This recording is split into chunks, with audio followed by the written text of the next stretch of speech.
حضور صلی اللہ تعالی علیہ وسلم کی خوشی پر اللہ عز و جل کی عطائیں ہیں۔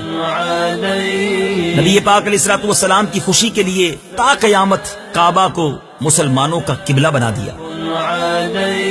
پیارے آقا علیہ الصلوۃ والسلام کی خوشی کے لیے آپ کی امت پر 50 نمازوں کو کم کر کے 5 فرض کی گئی۔ پیارے آقا علیہ الصلوۃ والسلام کی خوشی کے لیے بدر و حنین میں فرشتے اترے۔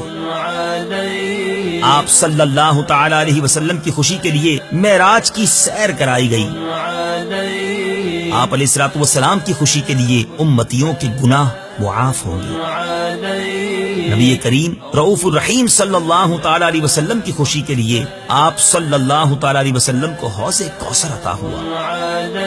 مصطفیٰ جان رحمت صلی اللہ تعالی علیہ وسلم کی خوشی کے لیے امتیوں کی نیکیوں کے پلڑے بھاری ہوں گے، پل صراط سے سلامتی سے گزریں گے اور جنت میں داخل ہوں گے۔ جبھی تو امام عشق و محبت اعلی حضرت لکھتے ہیں نا، خدا کی رضا چاہتے ہیں دو عالم، خدا چاہتا ہے رضائے محمد۔ سلام سلام سلام